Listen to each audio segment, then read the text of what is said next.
Assalamualaikum warahmatullahi wabarakatuh. Apa kabarnya semua hari ini? Baik, untuk hari ini kita masuk ke pertemuan kedua. Kita akan membahas tentang materi fisika kelas 11, yaitu tentang keseimbangan benda tegar dan dinamika rotasi. Baik, kita masuk ke bab yang pertama. Nah, di pertemuan kali ini kalian akan belajar tentang dinamika rotasi. Yang pertama akan kita bahas adalah tentang momen gaya atau torsi. Nah, di sini tujuan pembelajarannya adalah di mana diharapkan kalian mampu menyebutkan besaran-besaran yang berkaitan dengan torsi atau momen gaya. Kemudian kalian memahami konsep torsi dan momen gaya. Kemudian kalian juga mampu memformulasikan pengaruh torsi terhadap sebuah benda dengan gerak rotasi benda tersebut. Oke. Nah, ini ada beberapa gambar aplikasi dari momen gaya atau torsi dalam gerak rotasi. Nah, selanjutnya, sebelum kita lanjut ke bagian materi torsi dan momen gaya, di sini akan Ibu bahas tentang benda tegar. Karena kita membahas tadi di bab awal, di judul awal tentang benda tegar. Apa sih benda tegar itu? Jadi benda tegar ini adalah benda yang tidak mengalami perubahan bentuk dan volume selama bergerak. Jadi keadaan si bendanya atau bentuk dan volume bendanya ini tetap, dia tidak mengalami perubahan selama bergerak. Nah, benda tegar ini bisa mengalami dua macam gerak, yaitu translasi dan rotasi. Pada pertemuan pertama, kalian sudah ditugaskan untuk mencari beberapa materi tentang gerak translasi dan gerak rotasi. Nah, kemudian kalian menjawab beberapa persoalannya sebagai persoalan pengantar dari bab 1 tentang gerak translasi dan gerak rotasi. Nah, oke, di sini akan Ibu bahas tentang gerak translasi dan gerak rotasi. Jadi gerak translasi ini adalah gerak yang disebabkan oleh gaya. Nah, gaya ini bisa gaya dorong, gaya tarik, dan lain sebagainya. Nah, ini berkaitan dengan hukum 2 Newton, yaitu F sama dengan M kali A. Jadi untuk gerak translasi sendiri ini tentang gerak lurus dari sebuah benda yang bergerak dengan memperhatikan hukum 2 Newton. Jadi dipengaruhi oleh percepatan linier dan massa. Kemudian kalau gerak rotasi sendiri adalah gerak yang disebabkan oleh gaya, tapi gayanya apa? Yaitu gayanya adalah momen gaya atau torsi. Nah, kemudian menimbulkan percepatan sudut. Jadi bedanya antara gerak translasi dan gerak rotasi adalah kalau gerak translasi disebabkan oleh gaya seperti gaya dorong, gaya tarik, dan lain sebagainya. Tapi kalau untuk gerak rotasi disebabkan oleh momen gaya atau torsi. Kemudian kalau percepatan, untuk percepatan translasi sendiri ini adalah menggunakan percepatan linier. Tapi kalau gerak rotasi menggunakan percepatan sudut. Oke, ini adalah beberapa contoh dari gerak translasi dan gerak rotasi. Jadi kalau misalnya gerak translasi adalah gerak lurus, kalau gerak rotasi adalah gerak yang berputar terhadap sumbu putarnya. Untuk gerak translasi sendiri, contohnya adalah gerak lurus beraturan, gerak lurus berubah beraturan, gerak jatuh bebas, gerak vertikal ke atas dan ke bawah, dan gerak peluru. Mungkin contoh realnya adalah seperti buah jatuh, kemudian mobil bergerak lurus, kemudian kita melempar batu ke atas. Nah, itu adalah gerak translasi. Kalau untuk gerak rotasi sendiri adalah seperti perputaran jarum jam, kemudian perputaran roda, kemudian lebih luasnya adalah perputaran bumi berputar terhadap porosnya. Nah, itu adalah gerak rotasi. Nah, kemudian untuk gerak translasi dan rotasi sendiri, perumusannya ini sebenarnya hampir mirip, hanya beda di simbolnya saja. Jadi kalau untuk gerak translasi biasanya pakai kata linier. Kalau gerak rotasi biasanya pakai sudut. Jadi misalkan seperti perpindahan. Untuk perpindahan gerak translasi di sini disimbolkan dengan S atau R. Tapi kalau untuk perpindahan sudut sendiri, untuk gerak rotasi perpindahannya pakai perpindahan sudut. Nih, simbolnya adalah theta. Kemudian hubungannya antara jarak dengan rotasi, jarak antara jarak gerak translasi dan perpindahan gerak rotasi ini adalah S sama dengan theta kali R. Kemudian kecepatannya, untuk kecepatan translasi rumusnya adalah V sama dengan S per T. Tapi kalau untuk gerak rotasi rumusnya adalah omega sama dengan theta per T. Nah, hubungannya adalah V sama dengan omega kali R. Oke. Nah, jadi bedanya sih itu ya. Kalau misalnya untuk gerak translasi kecepatan simbolnya adalah V. Kalau untuk gerak rotasi simbolnya adalah untuk kecepatan sudutnya adalah omega. Kemudian untuk perpindahan untuk gerak translasi simbolnya adalah S atau R. Tapi untuk gerak rotasi perpindahan simbolnya adalah theta. Nah, jadi seperti itu untuk perumusannya. Kemudian selanjutnya adalah dinamika. Dinamika di sini akan kita bahas tentang dinamika rotasi karena di kelas 10 kita sudah bahas tentang dinamika partikel atau dinamika translasi. Nah, seperti yang kita ketahui bahwa dinamika ini adalah ilmu yang mempelajari tentang gerak dan gaya yang mempengaruhinya. Nah, beda dengan kinematika. Kinematika adalah hanya mempelajari tentang gerak benda saja. Nah, di sini kita akan membahas tentang dinamika rotasi, yaitu penyebab dari sebuah benda yang bergerak secara rotasi. Nah, kalau dinamika translasi penyebabnya kan adalah gaya. Kemudian kalau dinamika rotasi penyebabnya adalah torsi atau momen gaya. Nah, bisa dirumuskan di sini. Oke, kalau untuk dinamika translasi rumusnya adalah ini.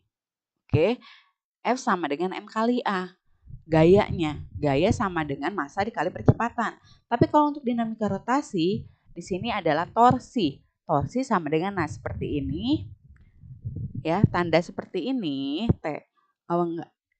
Nah, seperti ini dibacanya adalah tau, ya.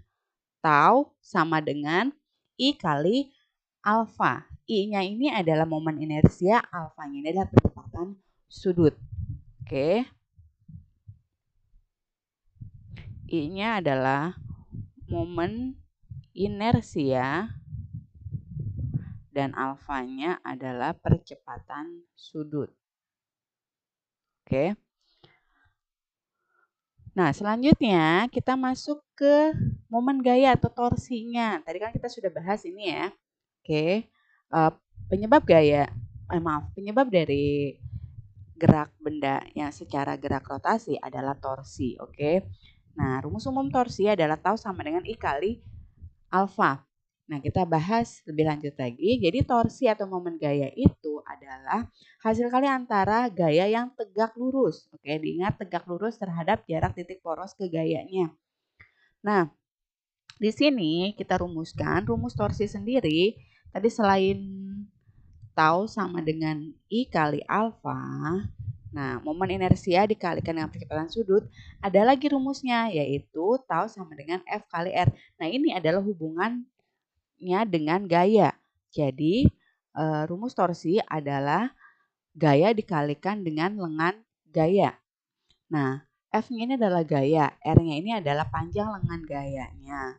Nah, kemudian selanjutnya kalau misalkan dia membentuk sudut, maka R-nya ini dikalikan dengan sin theta. Jadi seperti ini. Oke. Nah, selanjutnya, jadi mana yang disebut dengan lengan gaya? Nah, ini yang disebut dengan lengan gaya. Jadi misalkan ini adalah porosnya. Ini poros. Oke, kemudian ini gaya. Ini F-nya. Jadi ini yang disebut dengan lengan gaya. Panjang dari poros ke gaya. Atau dari gaya ke poros. Itu yang disebut dengan lengan gaya. Oke, selanjutnya. Nah, di sini oke, yang tadi sebutkan ya, lengan gaya adalah jarak titik poros sampai ke gaya. Ini ya. Oke, ini adalah lengan gaya. Kemudian nilai torsi. Torsi ini mempunyai nilai karena torsi ini merupakan besaran vektor. Dia memiliki nilai dan arah. Nah, di sini kita kesepakatan saja bahwa kalau misalkan bernilai positif, ini kalau arahnya adalah searah jarum jam. Kalau negatif berlawanan arah dengan arah jarum jam. Jadi kalau misalkan dia ke sini, nah ini adalah searah, berarti nilainya positif. Kalau dia ke sini berlawanan arah, berarti negatif. Oke. Selanjutnya, kita langsung ke contoh soalnya. Misalkan di sini, tentukan momen gaya yang dialami benda pada gambar di bawah ini. Kita lihat di sini, ada sebuah gambar di sini di mana ada batang, kemudian diberi gaya, ada gayanya 1, 2, 3. Oke, ada 3 gaya di sini. Berarti kalau ada 3 gaya, berarti ada 3 torsi. 3 gaya, berarti ada 3 torsi. Berarti ada 3 penjumlahan torsi, yaitu tau 1 ditambah tau 2 ditambah tau 3. Oke, jadi sigma taunya. Nah, sigma taunya sama dengan tau 1 ditambah tau 2 ditambah tau 3. Kenapa? Karena ada 3 gaya di sini, 1, 2, 3. Nah, kemudian selanjutnya yang ditanya adalah momen gaya yang dialami semuanya. Nah, sehingga berarti kan dijumlahkan semuanya. Oke, kita analisis satu persatu dulu. Kita lihat untuk yang pertama.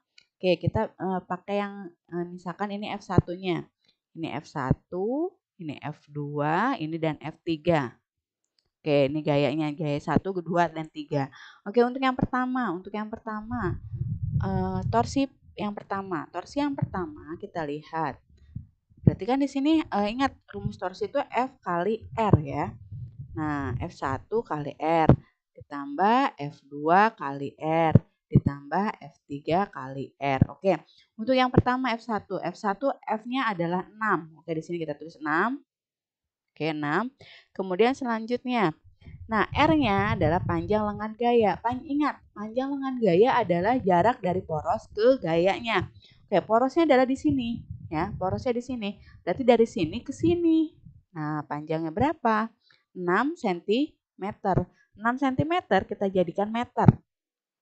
Oke, 6 cm kita jadikan meter adalah 6 kali 10 pangkat min 2. Nah, karena kan cm ke meter dibagi 100. Berarti 6 kali 10 pangkat min 2. Berarti di sini 6 kali 6 kali 10 pangkat min 2. Nah, jadi kemudian F2-nya. F2-nya kita lihat di sini. F2-nya adalah 4. 4 ya. F2-nya 4 di sini, 4 kita tulis 4 di sini. Kemudian karena dia tepat di porosnya, maka nilainya adalah 0. Lengan gayanya, R-nya ini, R-nya adalah 0. Oke. Selanjutnya F3, F3-nya adalah 10 Newton. Oke, kita tulis 10 di sini. Kemudian jaraknya, jarak dari poros ke gayanya adalah 2 cm dijadikan meter, berarti 2 kali 10 pangkat min 2. Nah, terus bagaimana kita menentukan tandanya? Nah, kita lihat untuk yang F pertama, kita lihat, oke. F1 dia arahnya ke bawah kan sini. Kita bayangkan kalau misalkan dia diberi gaya ke bawah sini. Nah, berarti kalau kita beri gaya dia ke bawah situ, Oke, dia ke bawah sini, berarti kita bayangkan, ini kan porosnya di sini. Kita bayangkan ini ditekan ke sini. Berarti kan dia muternya ke sini. Nah, ini adalah searah jarum jam. Oke, searah jarum jam, maka bernilai positif. Nah, ini bernilai positif. Oke. Nah, kemudian yang ini karena dia tepat di poros berarti otomatis nilainya juga positif. Kemudian yang ini kita lihat. Kita bayangkan kalau ini kita ke ataskan ke sini. Nah, berarti kalau ke atas kan muternya ke sini. Ya kan? Muternya ke sini nih.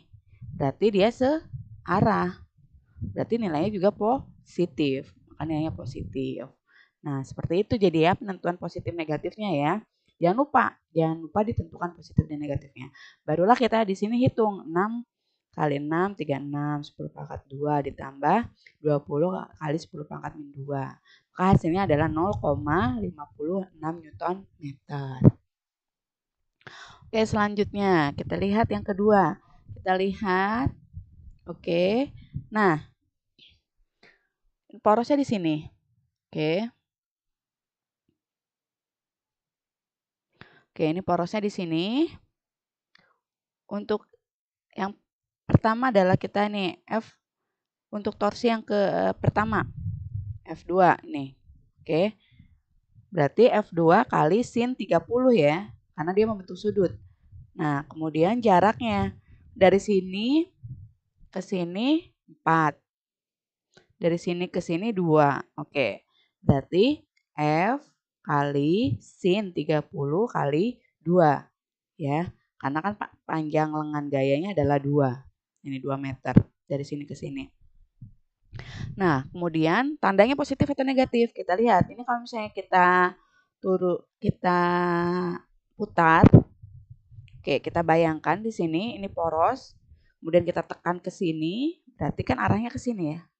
Nah, berarti ini adalah searah. Berarti nilainya positif.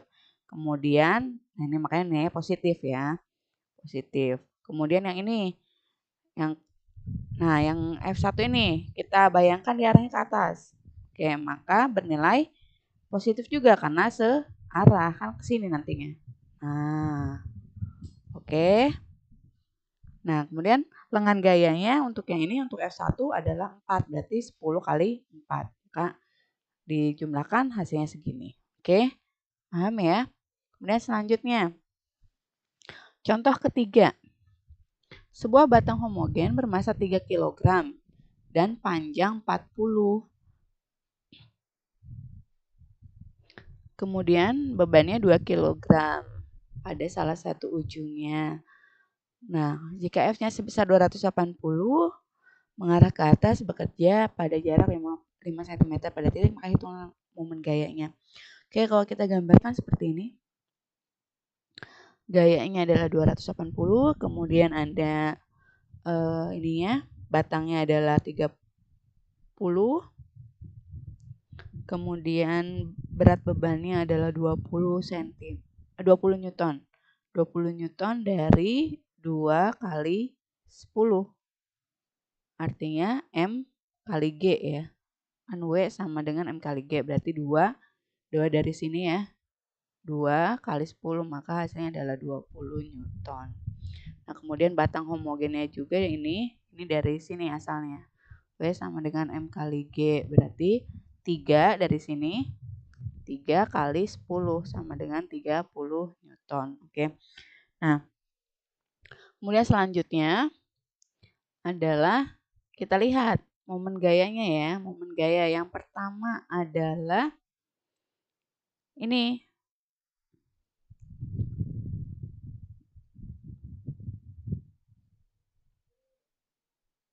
Oke, yang pertama adalah yang ini. Oke, ini ingat ya, W ini sama dengan F. Jadi kalian bisa menggunakan rumus ini. W itu sama dengan F. Berarti untuk yang pertama adalah yang ini kan. W-nya adalah 20 Newton. Nah, berarti F-nya adalah 20. Kemudian panjang lengan gayanya dari sini ke sini berapa? Nah, ini 40 cm atau 0,4 meter.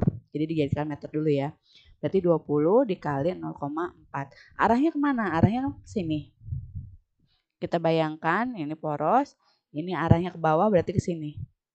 Nah, berarti ini kan searah. Searah berarti positif. Berarti ini positif. Nah, kemudian yang kedua adalah yang ini. Batang homogennya. Batang homogennya kan ke sini juga ya. Nah, berarti ini kan searah juga. Searah karena kan gini, muter gini kan. Berarti positif. Nah, berarti 30. Nah, kemudian jaraknya dari sini ke sini 20 cm atau 0,2 meter. Nah, kemudian yang ketiga.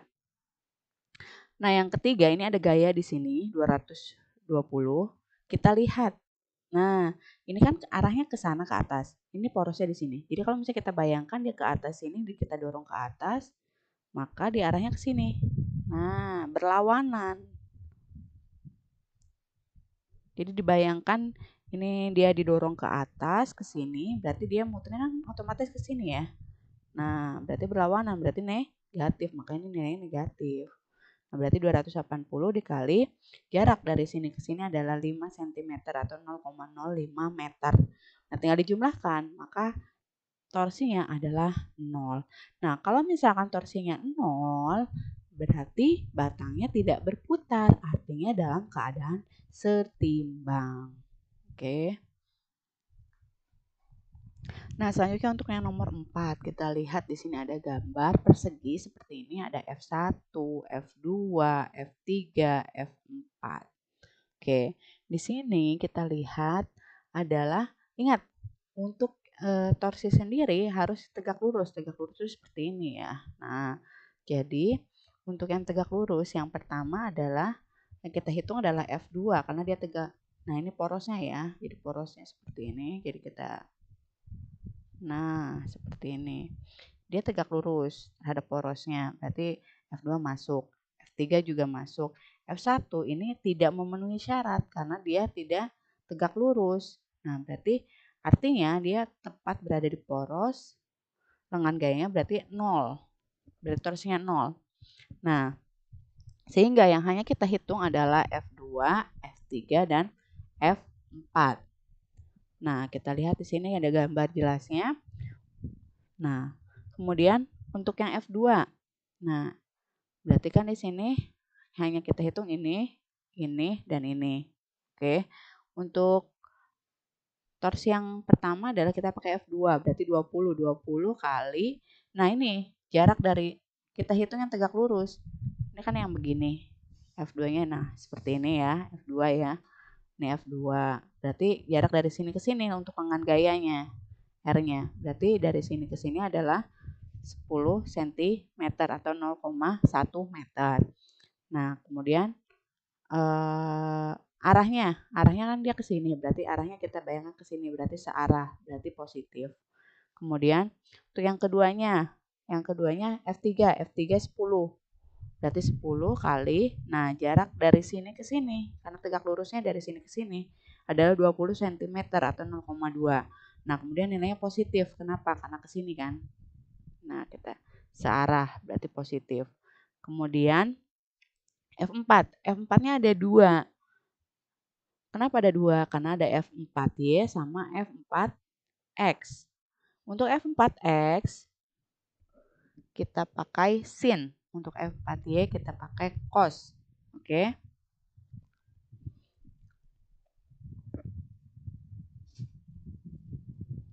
Maaf, untuk F4X-nya kita pakai cos, untuk F4Y-nya kita pakai sin ya. Oke. Jadi ini kita masukkan F4-nya adalah 40 akar 2, kemudian cos 45 setengah akar 2, kemudian lengan gayanya adalah untuk yang X ini dari sini ke sini.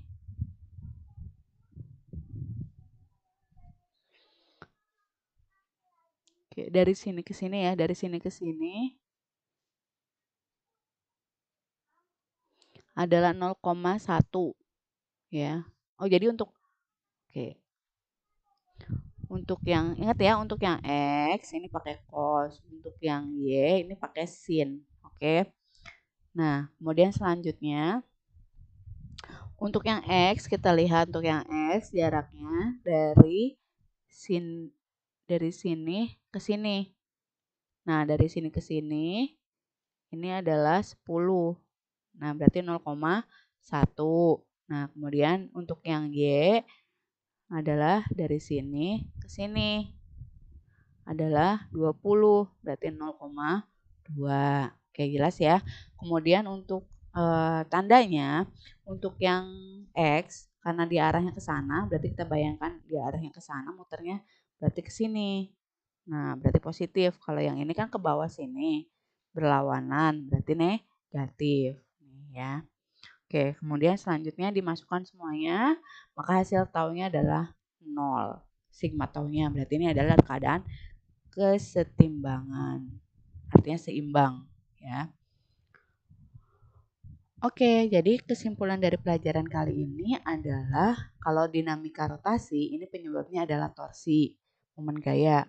Nah, torsi itu adalah hasil kali antara gaya yang tegak lurus terhadap jarak titik poros ke gayanya atau lengan gaya.